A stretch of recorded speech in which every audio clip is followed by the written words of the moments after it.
Bonjour tout le monde, chapitre 5, les intégrales doubles. On va commencer par donner la définition d'un quadrillage d'un rectangle R. Alors, soit R égale A, B croix CD avec A inférieur à B, C inférieur à D, un rectangle fermé du plan R2, dont les côtés sont parallèles aux axes de coordonnées. Par définition, R, c'est l'ensemble des x, y dans R2, avec x compris entre A et B, et y compris entre C et D. Pour définir un quadrillage du rectangle fermé R égale AB croix CD, on va se donner une subdivision A égale x0 inférieur à x1 inférieur à x1 qui est égal à B de l'intervalle AB. On va se donner une deuxième subdivision qui commence par y0 égale à C jusqu'à ym égale à D de l'intervalle CD. Les rectangles constitutifs du quadrillage sont les rectangles R et J égale xi moins 1 xi croix yj moins 1 yj avec i compris entre 1 et n et j compris entre 1 et m. Alors, lorsque nous avons un quadrillage, on va appeler le quadrillage irrégulier si pour tout couple IJ, on a la différence entre xi et xi moins 1, c'est toujours la même chose, c'est b moins a sur m, et yj moins 1, c'est toujours d moins c sur m. Et alors, dans ce cas-là, on va appeler le pas de ce quadrillage régulier le nombre, le maximum de b moins a sur n et de d moins c sur m. Alors, par exemple, regardez ce graphe, nous avons l'intervalle AB, et nous avons l'intervalle CD. On fait AB croix CD, ça va nous faire ce rectangle. Alors, les bords ils sont parallèles, soit à l'axe des X, donc celui-là, soit à l'axe des Y. C'est un rectangle. Les R et J sont exactement ces petits carreaux-là, celui-là, attention, et celui-là, par exemple, ça c'est des R et J. Alors on va définir maintenant qu'est-ce que ça veut dire une fonction en escalier sur un rectangle fermé. Définition, on va prendre R égale à B croix CD, un rectangle fermé du plan R2. On dit qu'une fonction f définie de R à valeur réelle est une fonction en escalier si f est bornée sur R et s'il existe un quadrillage de R en sous-rectangle R et J, xi moins 1, xi, yj moins 1, yj, tel que pour tout couple IJ, eh bien f doit être constante sur le rectangle ouvert, attention ouvert ici, xi moins 1, xi, croix yj moins 1, yj. Il faudrait qu'elle soit constante. Alors, une fois que nous avons défini ce que ça veut dire une fonction en escalier, on peut définir maintenant l'intégrale double d'une fonction en escalier. Alors, une fois que nous avons défini ce que ça veut dire un quadrillage, ce que ça veut dire une fonction d'escalier, alors maintenant, soit D défini égal à B croix CD, un rectangle fermé de R2, F défini de D vers R une fonction en escalier associée au quadrillage RJ. Alors, si K et J, c'est la valeur de F sur chaque rectangle ouvert, xi moins 1, xi, croix yj moins yj, le nombre I indice D de F qui est égal à la somme des K et J, facteur de xi moins 1, facteur de yj moins yj moins 1. Alors, le I varie entre 1 et n, et J varie entre 1 et m. Et bien, cette quantité-là, c'est tout simplement ce qu'on appelle l'intégrale double de f sur d, et on la note tout simplement double intégrale indice d de f de xy, dx, dy. Alors, un petit schéma peut-être. Ici, nous avons donc en dimension 3, quelque chose qui ressemble à des bâtiments juxtaposés les uns à côté des autres. Alors, par exemple, ici, nous avons une maison, un petit alors, le toit de ces maisons-là, c'est exactement les K et J. Ce sont les valeurs de F sur chaque rectangle ouvert, chaque R et J ouverte. Et donc, nous avons ici les dimensions, sont des largeurs et des longueurs, et puis multiplié par les hauteurs. Donc, la valeur de I de D, si vous voulez, ce n'est autre qu'une valeur de volume. Seulement ce volume-là, il est algébrique. parce que les K et J peuvent être aussi négatifs, ici dans ce cas-là nous n'avons pas de négatif, mais rien n'empêche que le K et J peuvent être négatifs. Donc ici, par exemple ici c'est la hauteur, ici c'est la longueur, ici c'est la largeur. Longueur fois largeur fois la hauteur, ça nous donnera des volumes. Donc, une intégrale double, c'est une affaire de volume, hein, même algébrique. Pour les fonctions qui ne sont pas en escalier, nous avons la définition suivante, soit D égale AB croissant CD, un rectangle fermé du plan R2. F définit de D vers R une fonction, on dit que F est intégrable sur D. Si pour tout epsilon positif, on peut trouver deux fonctions en escalier, F1 et F2, qui sont définies sur D, et qui font la chose suivante, eh bien, ils encadrent F1 de xy inférieur ou égal à F, inférieur ou égal à F2 de xy, pour tout couple de xy dans D, et qu'il faudrait que les intégrales I de D de F2 moins I de D de F1 soient aussi petites qu'on veut, aussi petites, inférieures strictement à epsilon. Donc, quel que soit epsilon, je peux majorer et minorer f par deux fonctions en escalier dont la différence des intégrales soit aussi petite que je veux. C'est ça ce que ça veut dire une fonction intégrable pour les fonctions en général. Pour les nous avons le théorème suivant. Soit D égale AB croix CD avec AB avec A inférieur à B, C inférieur à D, un rectangle fermé du plan R2, et F une fonction de D à valeur dans R, une fonction continue. Alors, F est intégrable sur D. Alors, comme toutes les leçons d'intégrale, les fonctions intégrables, nous avons toujours cette propriété-là. Si je prends F et G, deux fonctions intégrables sur un rectangle fermé de D, et lambda en réel, alors je vais toujours avoir lambda plus lambda G intégrable sur D, et nous avons l'intégrale de la somme plus lambda G, c'est l'intégrale de F plus lambda fois l'intégrale de G. Toujours vrai. Si F est inférieur ou égal à G, eh bien l'intégrale de F est inférieure ou égale à l'intégrale de G. Donc il conserve l'ordre des choses. Si j'ai une fonction inférieure à l'autre, eh bien l'intégrale de la fonction est inférieure ou égale à l'intégrale de l'autre fonction. Eh bien si f est intégrable, eh bien la valeur absolue de f est aussi intégrable sur D, et nous avons la valeur absolue de l'intégrale est inférieure ou égale à l'intégrale. Premier théorème concernant ce chapitre, théorème de Fubini pour les rectangles fermés. Alors, soit D égale AB croix CD, un rectangle fermé du plan R2, F définit de D vers R une fonction continue, alors F est intégrable sur D, et nous avons, le plus intéressant, l'intégrale sur D de F de xy dx dy égale l'intégrale simple de R, entre A et B, de l'intégrale entre C et D de F de xy dy, donc on intègre ici par rapport à Y, après dx. Mais c'est la même chose que l'intégrale entre C et D et l'intégrale entre A et B de F de xy dx dy. Donc il y a deux choses, soit on intègre par rapport à Y et après on intègre par rapport à X, ou bien on intègre par rapport à X et après on intègre par rapport à Y, et donc ça nous donnera toujours la même chose. Exemple 1. Soit D égale 1, 2, croix 0, 2, et f la fonction définie sur D par f de xy égale y exponentielle xy, calculer notre intégrale de f de xy dx dy.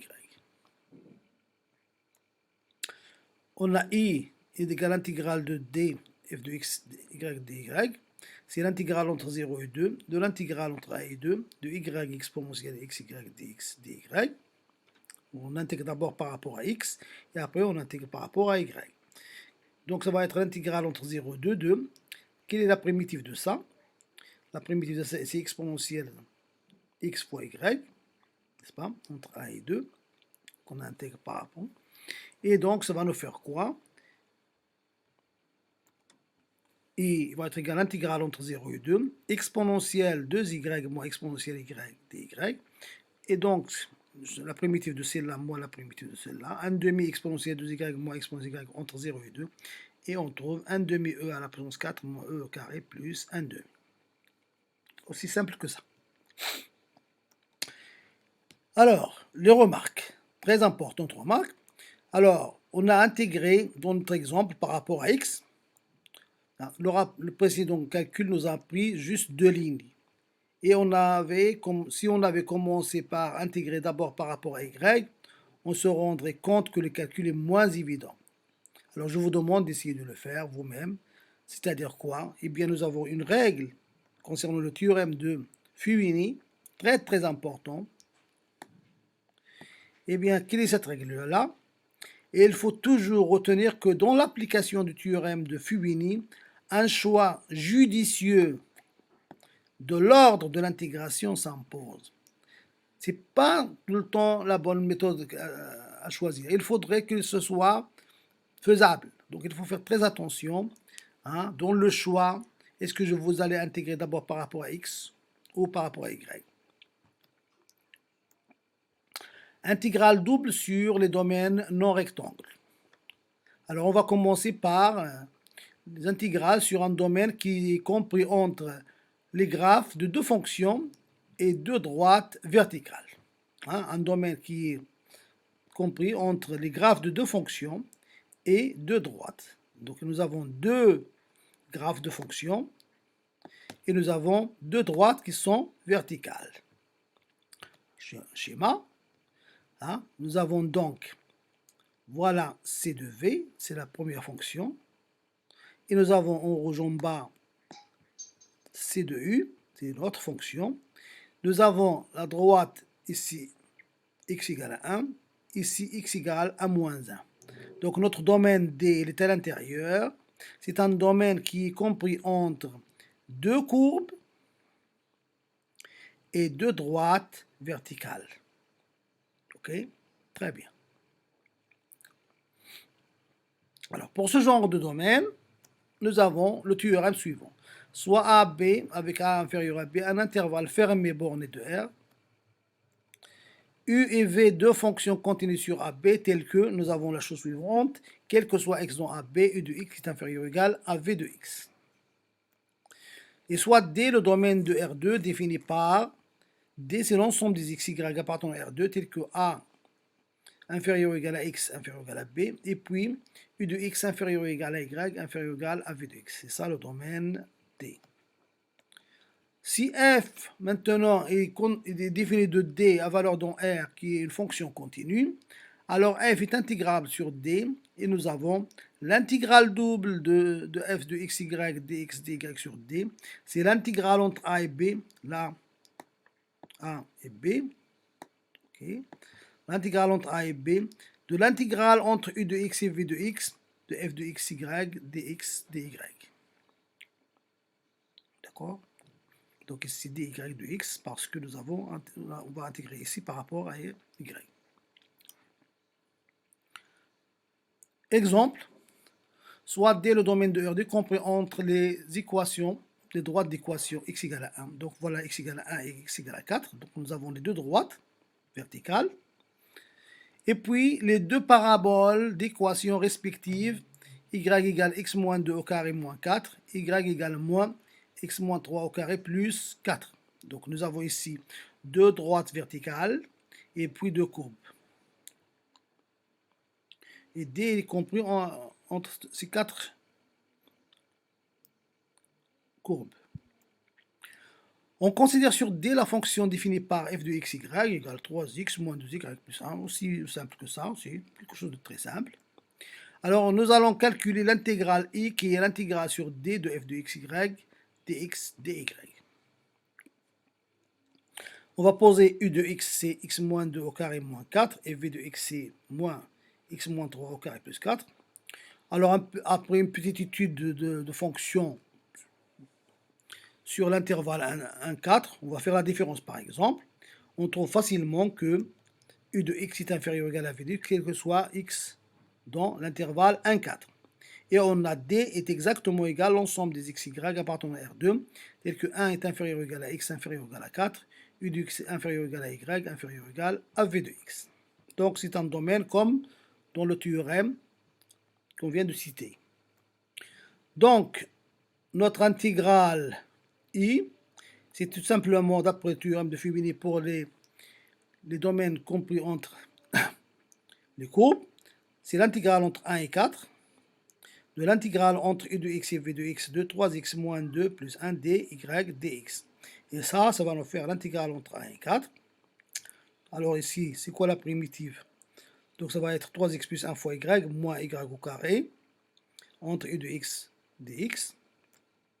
Et donc on va avoir i égale, après calcul, c'est l'intégrale entre 1 et 4 de moins 2x3 moins 2x carré plus 55x moins 30 dx. Et calcul nous donne 153.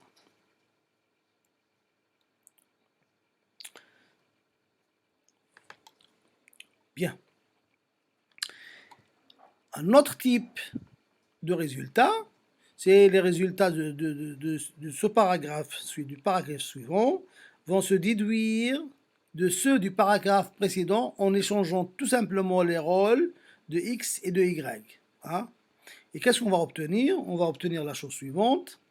On considère un intervalle CD, avec C inférieur à D, fermé borné de R, U et V, deux fonctions continues définies sur CD, et telles que quel que soit Y entre C et D, U de Y inférieur ou égal à V de Y.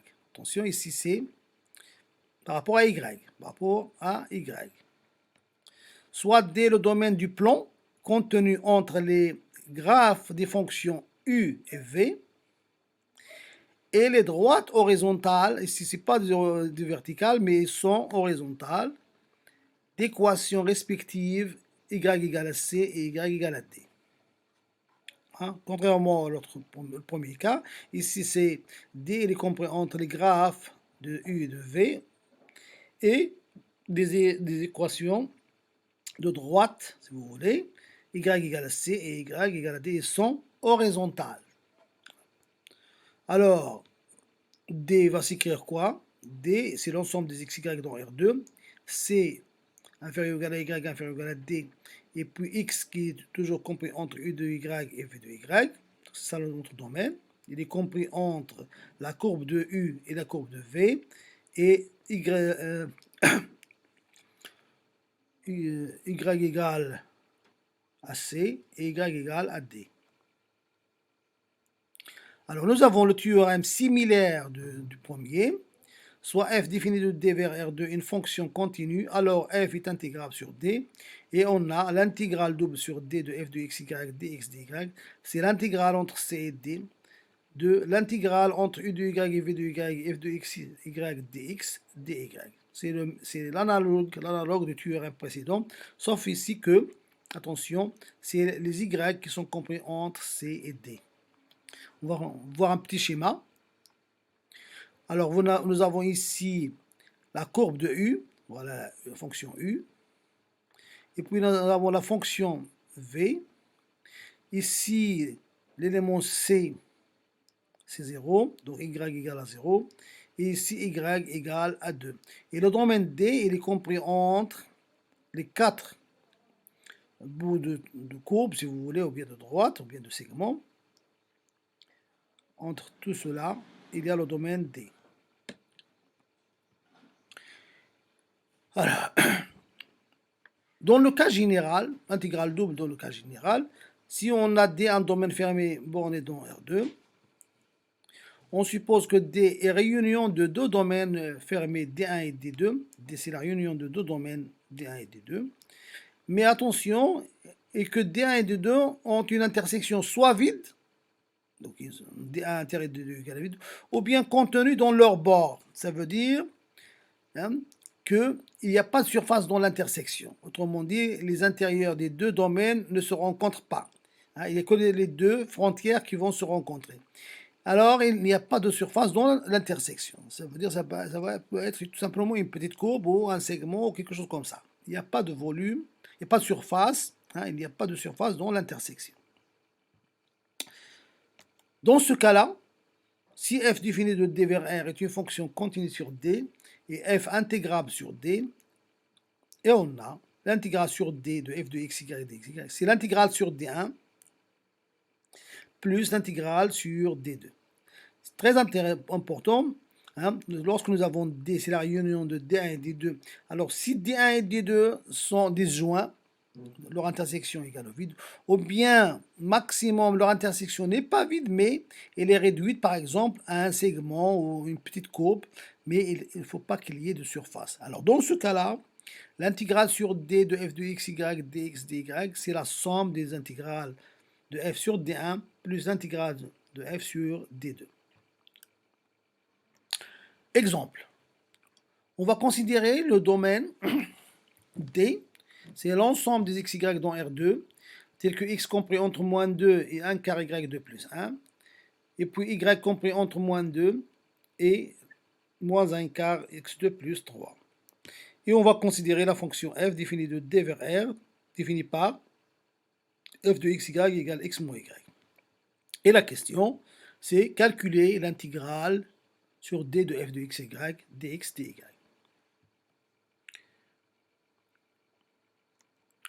Alors on va dessiner d'abord D.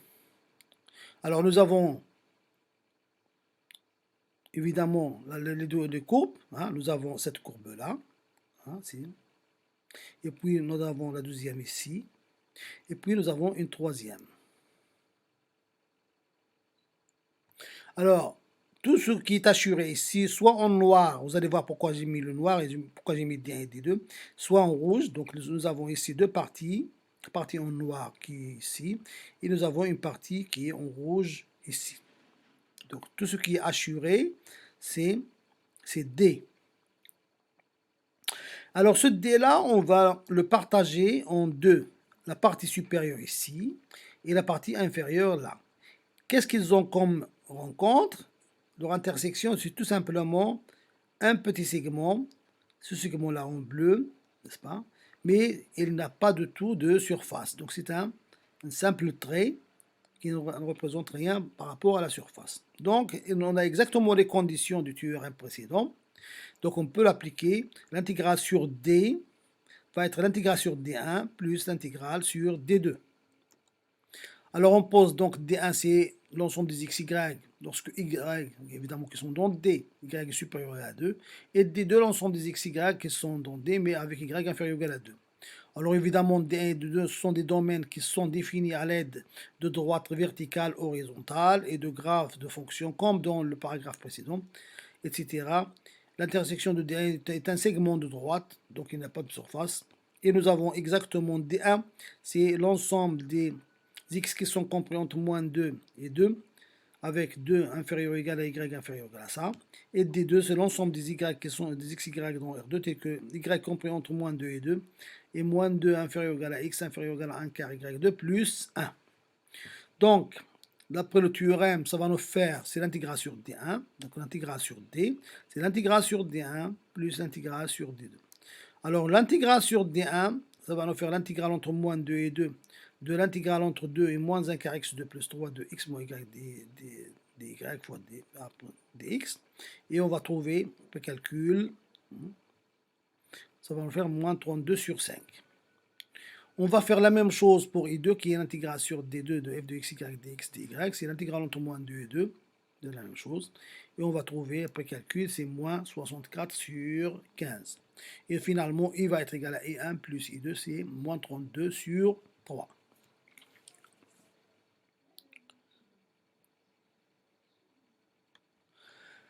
Changement de variable, définition. Alors, soit U et V2 ouverts de R2, et phi défini de U vers V, une application, n'est-ce pas? Phi est dit un difféomorphisme si et seulement si phi est une bijection de classe C1 ainsi que sa réciproque phi moins 1. Ça, c'est la définition d'un difféomorphisme. C'est une bijection de classe C1 ainsi que sa réciproque phi moins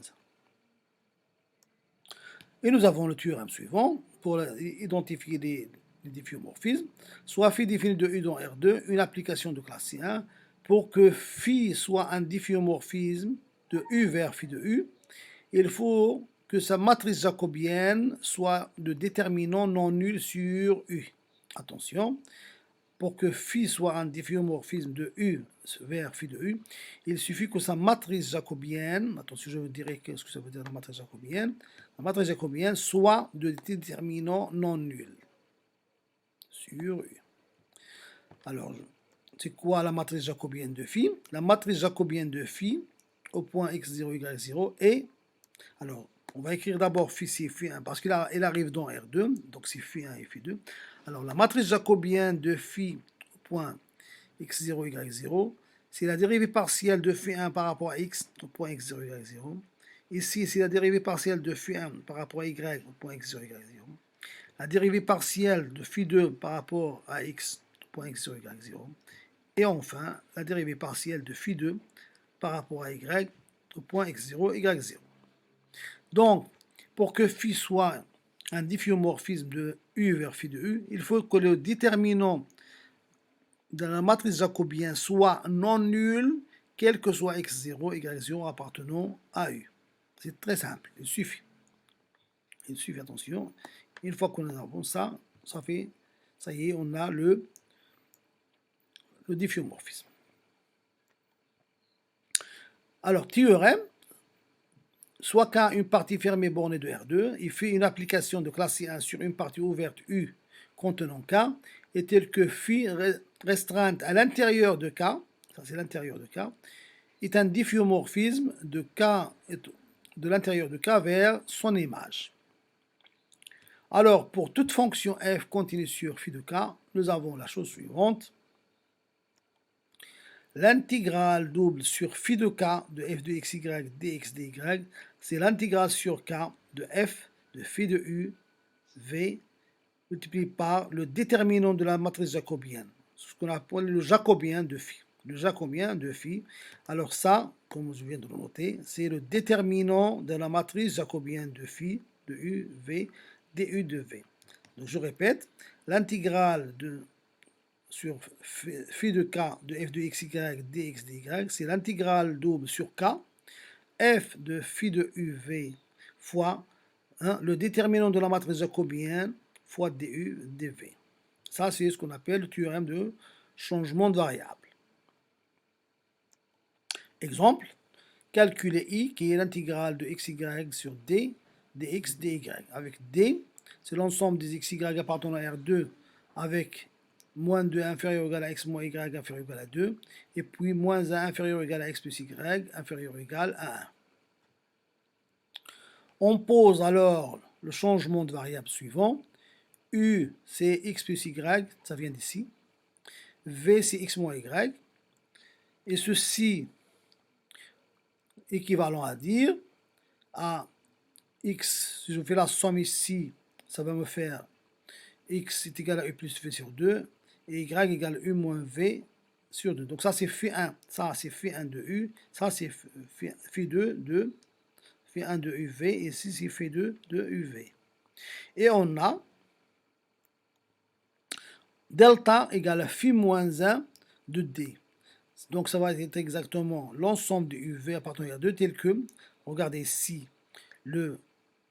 si ça va être égal à u, donc u compris entre moins 1 et 1, et ici ça va être v, donc le v compris entre moins 2 et 1.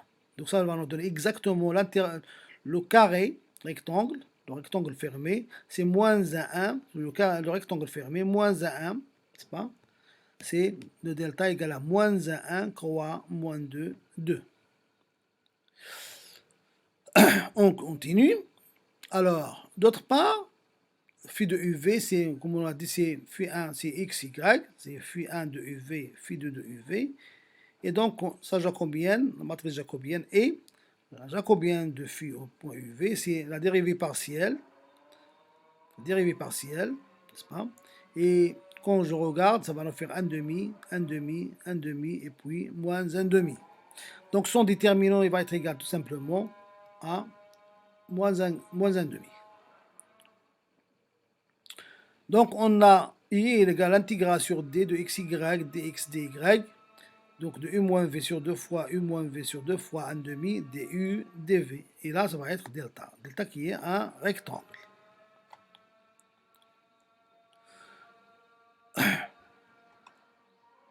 Et Maintenant, ça va nous faire, c'est un huitième, intégrale entre moins 1 et 1, intégrale entre moins 2 et 2, de u au carré moins v au carré, attention ici au carré, d de v fois du, et après calcul, on trouvera moins 1.